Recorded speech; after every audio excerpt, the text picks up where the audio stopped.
जय यीशु यीशु प्रभु के अति सामर्थ्यवान और मीठे नाम पर आप सभी लोगों को और एक बार फादर अभिवादन करते हैं और बाइबल तीर्थ यात्रा के 317वां दिन की व्याख्या में आपका स्वागत है। हालेलुया। आज हम मनन कर रहे हैं एजेकियल नबी के 19, 20, 21 अध्यायों पर, साथ में लूकस के अध्याय 13। 19वां अध्याय में दो शोक गीत है, विलाप का दो गीत। हालेलुया। 1 से 9 तक पहला गीत है, 10 से 14 तक दूसरा गीत है। वास्तव में ये दोनों गीत यूदा के राजाओं के बारे में हैं, लेकिन जब यहाँ पर बताए गए हैं पहला वचन इस्राएल के पदाधिकारियों के विषय में शोक गीत गाओ, यहाँ पर प्रभु इज़राइल और यूदा को एक ही राज्य के रूप में ले रहे हैं, लेकिन हम जानते हैं अलग अलग दो देश हो गए थे।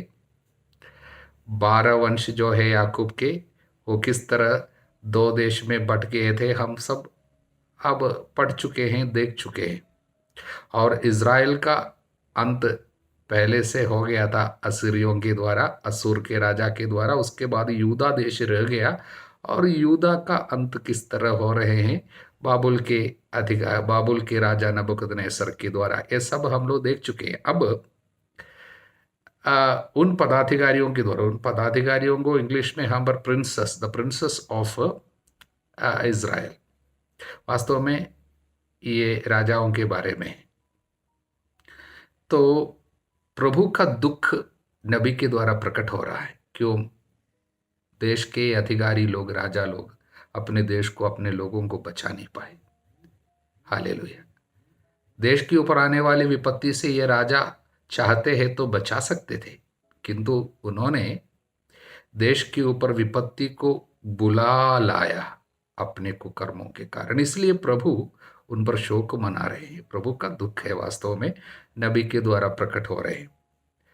पहले हम इस तरह पढ़ते, तुम्हारी माता सिंहों के बीच एक सिंहनी थी। यूदा राज्य के बारे में है ये सिंहनी, यूदा राज्य है, और अपने बच्चों का पालन करती थी। उसने अपने बच्चों में से एक का पालन किया, युवा सिंह बन गया, शिकार करना सीख गया, उसने नर भक्षण किया। हालेलुया।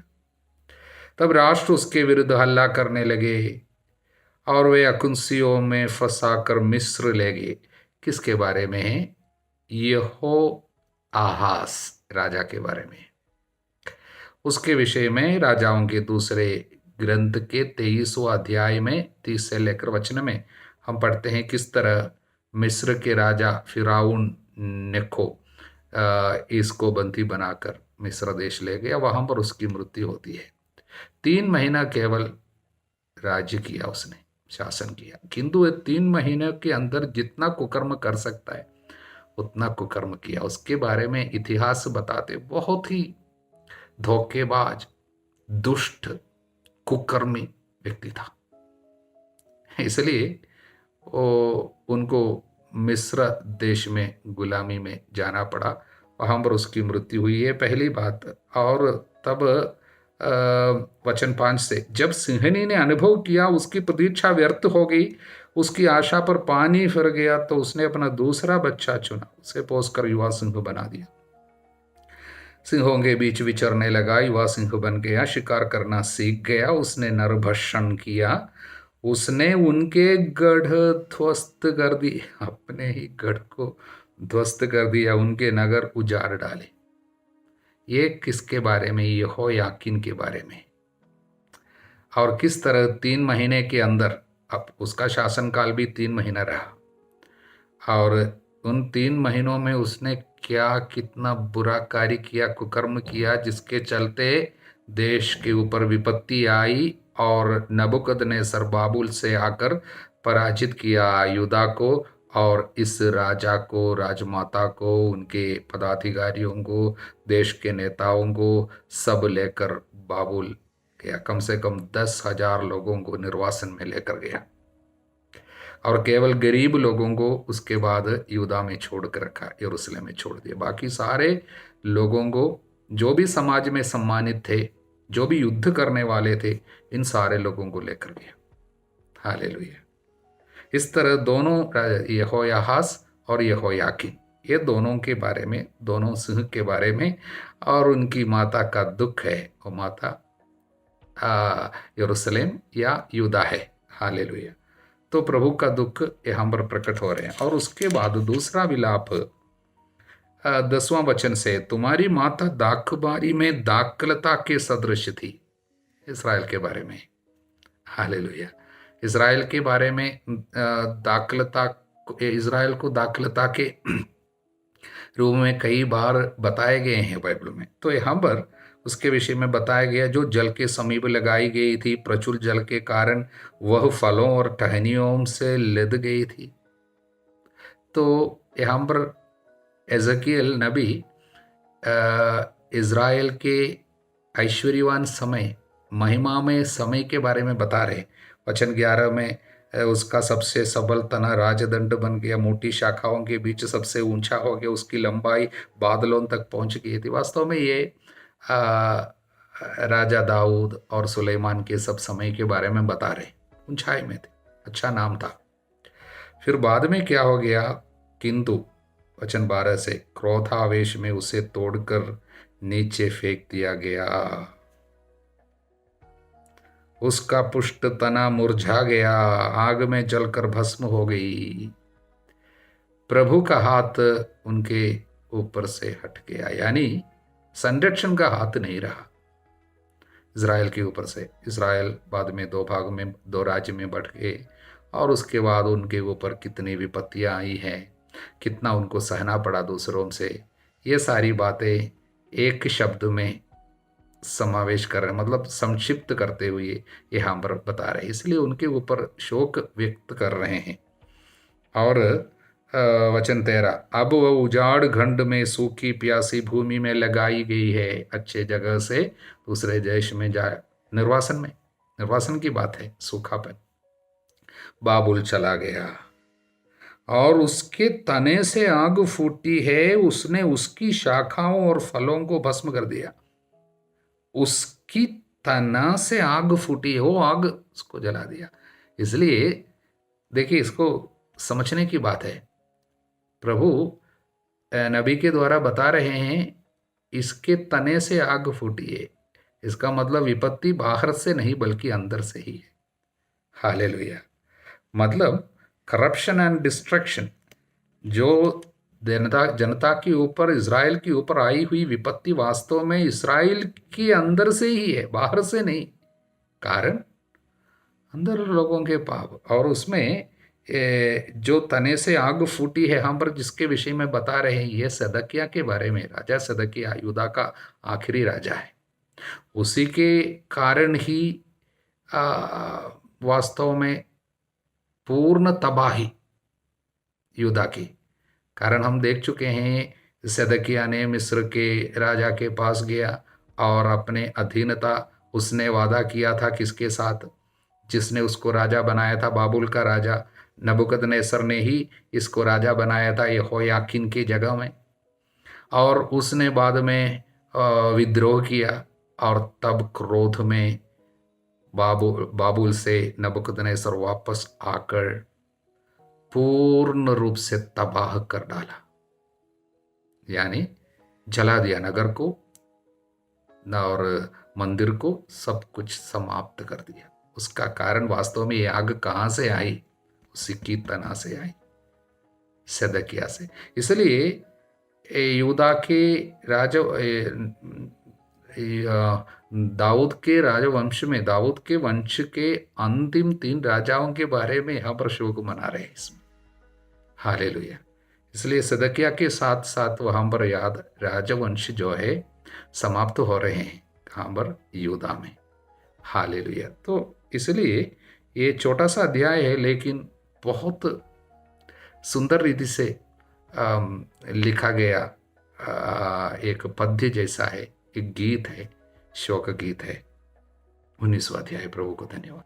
20वां अध्याय भले ही थोड़ा सा लंबा अध्याय है, किंतु बहुत सुंदर रीति से इज़राइल के इतिहास के एक मनोरम गाथा हम लोग कह सकते हैं।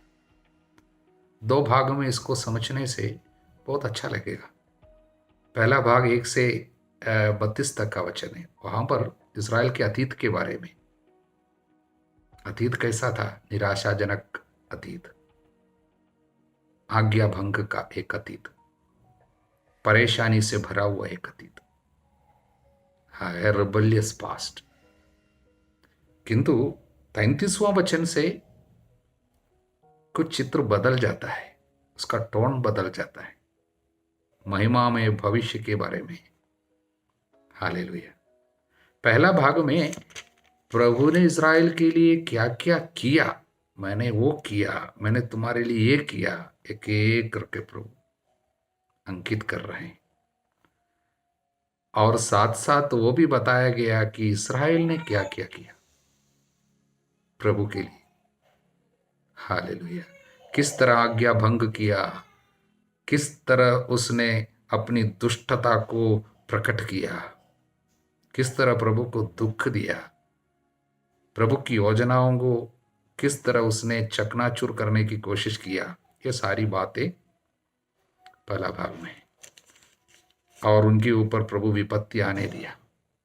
इतना भयानक पाप था कि प्रभु उनके ऊपर सारी विपत्तियों को भेज दिया, यानी आने दिया। जब विपत्ति उनके ऊपर आने दिया, प्रभु उनका न्याय किया, तब भी प्रभु ये नहीं कर रहा था कि उनको हमेशा के लिए छोड़े और विनाश के कारण वे हमेशा के लिए समाप्त हो जाए। प्रभु नहीं चाहता, बल्कि प्रभु विपत्ति के द्वारा उनको शिक्षा दे रहे थे और दुख द्वारा उनको सुधारने की कोशिश कर रहा था। प्रभु चाहता था ये वापस आए, पछतावा करे। हालेलुया। तभी प्रभु का प्यार है। और दूसरा भाग बहुत सुंदर है। इसमें प्रभु कुछ कार्य करने वाले इस्राएल के। हालेलुया। यीशु में ये सब कुछ पूरा हो रहा है।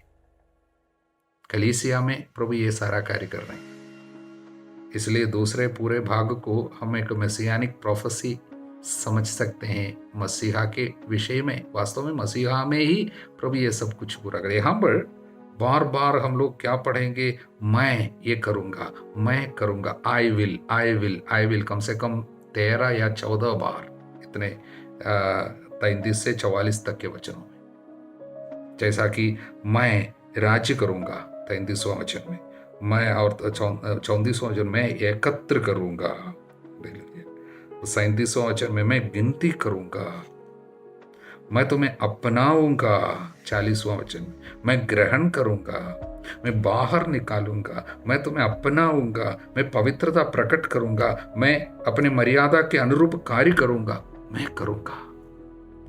हालेलुया। यही है 21वां अध्याय। भले ही लंबा है, लेकिन पढ़ने से बहुत अच्छा लगेगा, दिल को छूता है। एक एक कार्य प्रभु प्रकट करता है। प्रभु को धन्यवाद। हालेलुया। 21वां अध्याय एक खतरनाक अध्याय है। हालेलुया। तलवार की गाथा है, तलवार के ऊपर गीत। प्रभु इज़राइल यूदा पर न्याय करने जा रहे हैं और उसके लिए उनका उपकरण तलवार।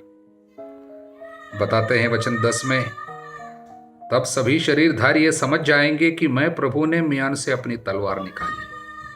प्रभु म्यान से तलवार निकाली। और वचन 11 में, तलवार, तलवार पर सान चढ़ाया, उसे चमकाया जा रहा है, वध के लिए अब तैयार। हालेलुया। बहुत बर्दाश्त करने के बाद अब परिपूर्ण विपत्ति की ओर बढ़ रही है। प्रभु उनका न्याय कर रहे हैं। उसके लिए प्रभु दूर से अपने सहयोगी को, यानी अपने एक दास को, भले ही वो नहीं जानता प्रभु को, फिर भी प्रभु उसको इस्तेमाल कर रहे हैं। कौन? बाबुल का राजा नबूकदनेस्सर। और उनके हाथ में दंड है, तलवार है। वो तलवार कौन दिया है? प्रभु ने ही दिया है। वचन 20 में, मैंने ये तलवार दे दी है। इसलिए ये विपत्ति उनके द्वारा इज़राइल के ऊपर, यूदा के ऊपर जो आ रही है, प्रभु का हाथ है। आगे और एक बात जो है 26वां वचन, क्योंकि बाबुल का राजा चौराहे पर दोनों मार्गों के फूटने के स्थान पर शकुन निकालने के लिए खड़ा है। इसका अर्थ क्या है? देखिए, बाबुल का राजा केवल यहूदा पर आक्रमण नहीं किया, पास में अनेक राज्यों के ऊपर, यहां तक कि मिस्र के ऊपर भी आक्रमण किया उसने। फिलिस्तियों को नष्ट किया था, अनेक अम्मोनियों को नष्ट किया, तो अनेक राजाओं पर, देशों पर आक्रमण किया। तो अम्मोनियों के होकर वचन 26 में लिखा है, वचन 25 में। तो 26 में ऐसा है, क्योंकि बाबुल के राजा चौराहे पर, चौराहा दोनों मार्गों के फूटने के स्थान पर शकुन निकालने के लिए खड़ा है। इसका मतलब उधर जाना है, इधर जाना है, यहूदा पर जाना है, यहूदा पर आक्रमण करना है, यानी यहूदा यरूशलेम पर आक्रमण करना है, या अन्य किसी देश पर आक्रमण करना है। चौराहे पे है, वहां पर रहकर वो शकुन विचारता है, अपने देवताओं से पूछता है मुझे क्या करना है। शकुन विचारने की 3 मुख्य तरीके बाबुल पर प्रचलित थे। ये तीनों यहाँ पर वो कार्य कर रहे हैं। तीर हिला रहा है, तीर हिलाकर पूछ सकता है अपने तीर पे शायद ये इजरायली राजा या पुरोहितों के पास उरीम तुम्मीम होता था। मतलब ये भी ईश्वर की इच्छा जानने की एक चीज थी।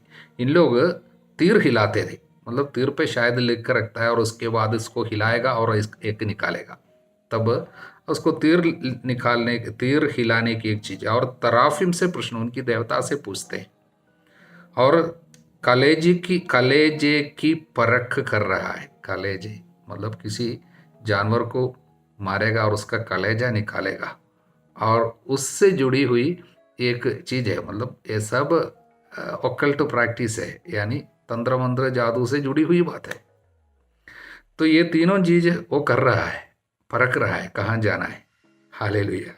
हिंदू यरूशलेम का नाम उसके दाहिने हाथ में आ गया, यरूशलेम जाना है।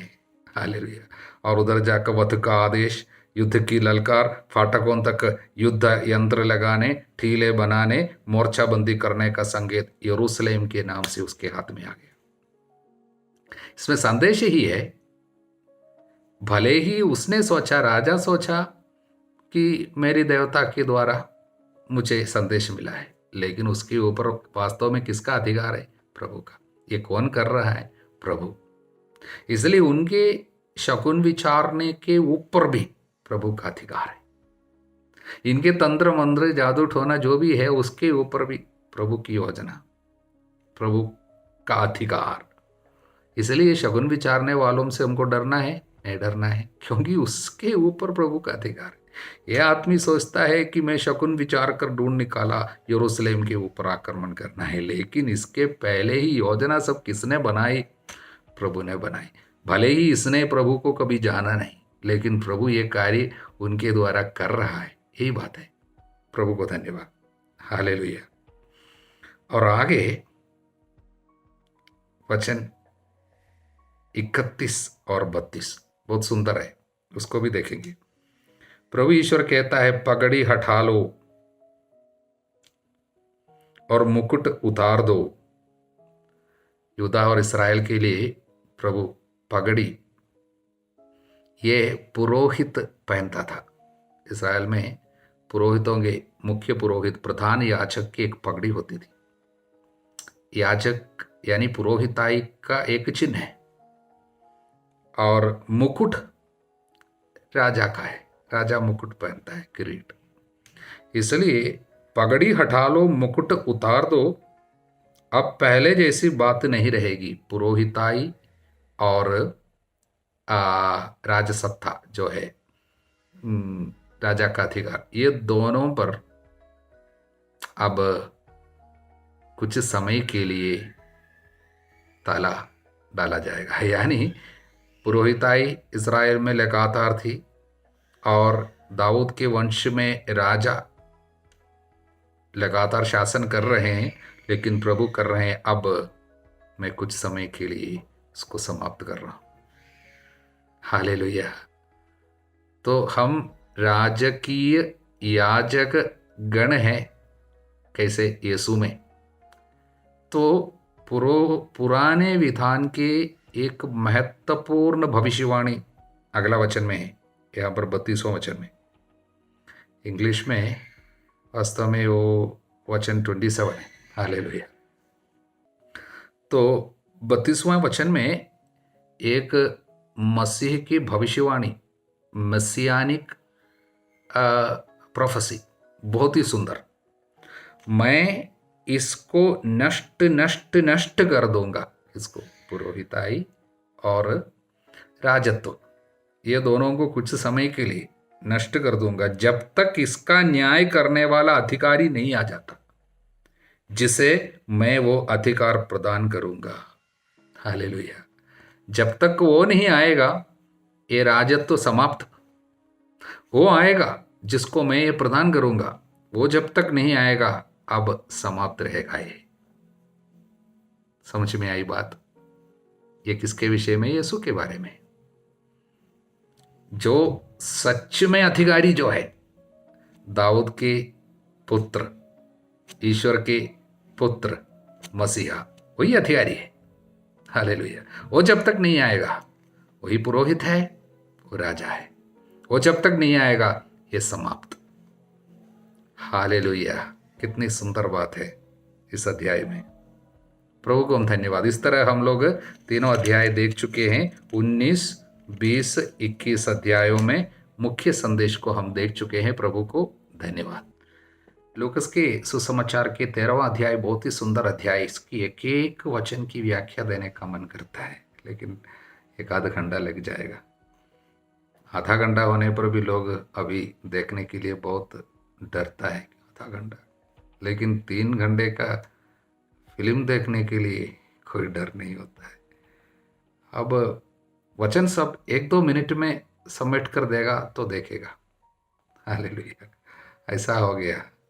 लेकिन जिसके अंदर उत्साह है, वो सब देखकर, वचन पढ़कर, कई लोग जो उत्साही लोग हैं उन लोग, उनको कितना अच्छा लगता है वचन का कुछ अर्थ जब समझ में आते हैं। कुछ लोग हमको बताते हैं, तो बहुत अच्छा लगा। इसलिए कुछ लोग हैं जो वचन के उत्साह में एक आग अंदर कार्य करता है, उनके लिए हालेलुया। फिर भी हम संक्षिप्त में बोलने की कोशिश करेंगे। सबसे पहले पछतावा की बात। मैं तुमसे कहता हूं ऐसा नहीं है, लेकिन यदि तुम पछतावा नहीं करोगे, सबके सब उसी तरह नष्ट हो जाओगे।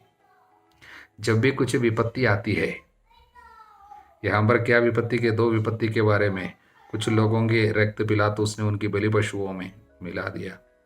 उसके बाद सिलोआम की मीनार गिरने से 18 व्यक्ति मर गए, दबकर मर गए। 2 घटना, विपत्ति की घटना उस समय हुई।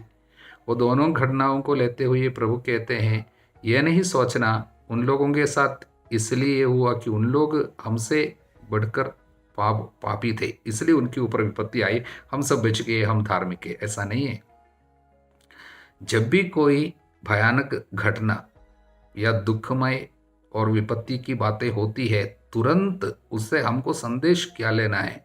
पछतावा करने के लिए बुलाहट है। ये हमसे क्या बताती है? हर एक घटना, दुख की घटना, विपत्ति की घटना हमें ये बताती है तुमको पछतावा करना होगा। बस इतना सोचना है। दोष नहीं लगाना उन लोग बड़े पापी थे इसलिए मर गए, नहीं। उससे बड़े पापी हम हैं शायद। प्रभु हमको ये बताना चाहता है, बेटा पछतावा करो विपत्ति के आने के पहले। इस तरह लेना है।